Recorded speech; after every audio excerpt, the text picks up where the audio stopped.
Yeah, I think failure is the highway to success, and I know that sounds like a platitude, but society or people teach us, right? They say, oh, if you fail and feel uncomfortable, you've done something wrong. And what I try to do in all of my books and my presentations and my tweets is you cannot get to the mountaintop without taking a few missteps. And so a business that wants to win, you have to outfail your competition. And as human beings, failure is not a bad thing. Ask yourself, what's the opportunity from the failure, and get in the game, because when you get to the last hour of your last day, it will not be the failures you regret, it'll be all the risks you didn't.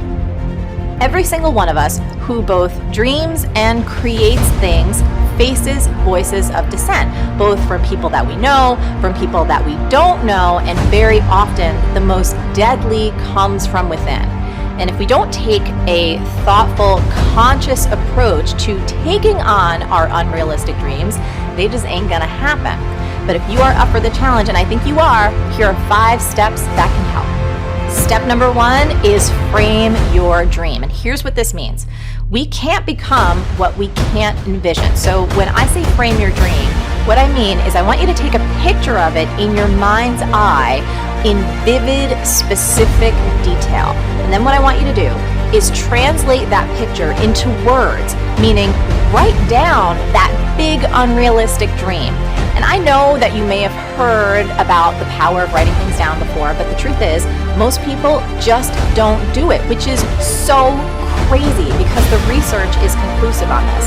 There was a study done by Dr. Gail Matthews that shows that you are 42% more likely to achieve your goals if you write them down. So what I want you to do is whip out your journal or hop on that keyboard and get writing. Step number 2 is filter opinions and fend off negativity. You've got to take responsibility for the energy that you allow in your life. I want you to fend off negativity as much as humanly possible. We know so much more about the brain than we did just 20 years ago. Neuroscience has taught us incredible things, like that our brains are continuously shaped by our thoughts and our experiences. And you know this to be true. Negativity is one of the most toxic forces on the planet. It's toxic for your brain, for your nervous system, and for your ability to stay motivated. So do me this favor, okay? Do not solicit or listen to the opinions of people who are notorious for just being Debbie Downers. The one mistake that I've seen people make consistently is they almost habitually talk to the exact person who is the most likely to shoot them down and make them feel like crap. So don't do that.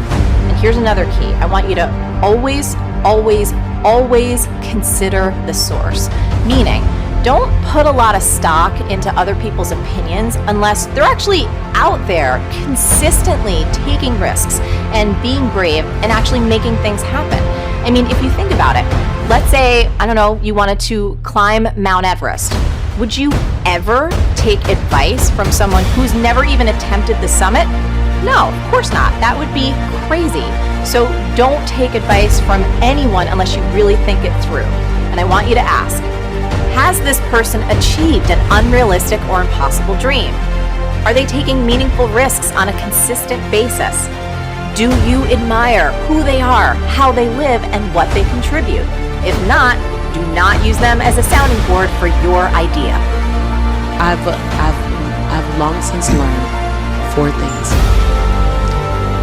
To me, this is the road to true freedom. I have nothing to prove. I have nothing to protect. I have nothing to hide, and I have nothing to defend. That your perception of me, after I tell my truth, is actually none of my business. My perception of me, that I go to bed as whole and complete as I woke up. Before I check how many likes I have on Facebook, that I like me first. And every other like is bonus. That was a long road to get to. Long road. You think about the era that our parents lived, okay? Great Depression, right? Very, very hard to make money, very, very hard to find resources, very, very hard to do anything unless you're a professional. So our parents said to most of us, if you don't become a professional, you're going to struggle and suffer. And even the professionals said, okay, so become a professional and here's your ceiling of what you have. So we became conditioned to be worried of scarcity in a world that has no scarcity. We became conditioned to having certain beliefs about what's possible or not possible. So even now, as we we're sitting here and we've got this, amazing election time. One of the things I've been thinking about is, there are some people that believe that if Donald Trump wins, they're going to make a fortune, and there's other people that think they're going to lose everything. And I have a friend of mine who has got about $70 million in the bank that believes that if Hillary gets into office, he's going to lose millions. It's going to be really tough. And what really is, going on in people's heads? It's all of their references, their beliefs, and their perceptions. They're locked away in the implicit part of their brain that is driving those thoughts and even the behaviors. They may not even be aware of it. They're not even aware of it. Yeah, they can be, but they may not be. And so, what we really have to go back to focus on is it really makes no difference who becomes president or who doesn't.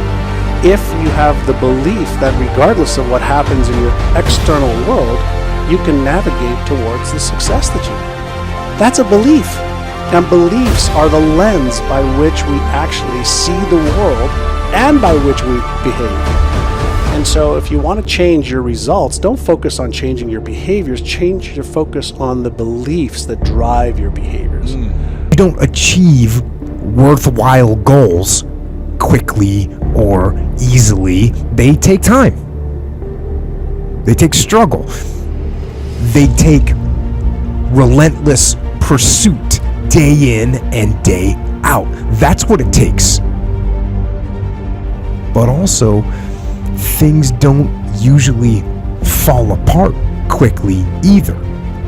At least at first, it's a slow process. A little slip here, a little setback over there, a little wearing down of discipline and will over time. That's the thing. Success and failure are generally slow processes. Either slowly building things up or gradually tearing them down. And that's why I say you've got to pay attention. You have to watch. You have to watch every single second. Because those seconds, they turn into minutes.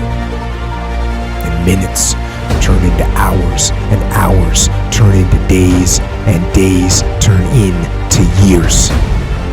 And so, that second that just went by, that counted. And so did that second. And so did that one.